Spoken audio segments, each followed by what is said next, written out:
Ikinaugma ni Alan Lucanias, Laboratory Administrator kan Bicol South Luzon Sub-National and Reference Laboratory, ang pagkakaigwan nindanin bastanting dugo ngunyan sa indang blood bank. Sigun kay Lucanias, resulta ini kan mga pinagigibong bloodletting activity o mobile blood donation kan man iba-ibang lokal na gobyerno sa Albay, magin man kan man iba-ibang non-governmental organizations. Piglatag man ni Lucanias, ang pagkakaigwanan ninda kan gabos na klase nin dugo, na dakulang bagay ng GAD sa mga pasyenteng nangangaipo ng blood transfusion.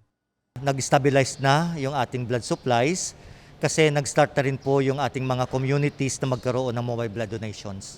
So sa ngayon po, sabi ko nga, yung mga hospitals, hindi na kailangan magpadala sa amin ng blood donors dito sa blood center kasi may ample supplies na po tayo ng dugo na pag nangailangan ng hospitals, magre-request lang dito sa amin, bibigyan namin sila ng dugo.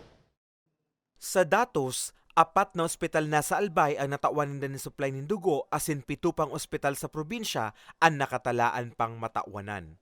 Bali, starting February 20, sa Monday, we will no longer require yung patients na magdala dito sa amin ng blood donors. So panawagan ko lang po, doon pa rin sa mga magaganda ang loob sa mga barangay, na sana po tulungan nyo kami na sa pamamagitan ng pagdodonate ng dugo kasi po marami pa ring pasyente ang nangangailangan ng dugo. Magigirumduman kan nakaaging Enero ngunya na taon kan i-anunsyar kan ahensya ang kakulangan ninda sa supply nin dugo. Sigon kay Sam Banico, Senior Health Program Officer Blood Program Manager kan DOH Bicol, nasa yellow code na sindangunyan. Bawat sabihon, bastante ang supply nin dugo sa bilog na rehiyon, na resulta kan padagos nindang pag-apilar sa publiko.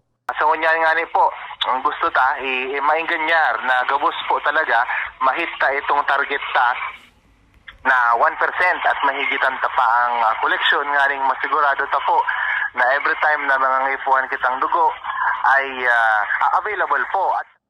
Sa datos kan ahensya, nangingenot ang Camarines Sur na may pinakahalangkaw na nagdudonar ng dugo, sinundan kan Albay, Camarines Norte, Sorsogon, Masbate, asin Catanduanes. Sa kilagitnaan kita, so day pa po, ini talaga sapat kasi talagang everyday nangangaipuhan. Kaya dapat everyday man, igwa mong giraray si MBD. So, although ang yun nga ito, continuous pa. And pero gusto ko man po i-point out na na nagaparataas na po ang supply taman kikidugo compared through the years.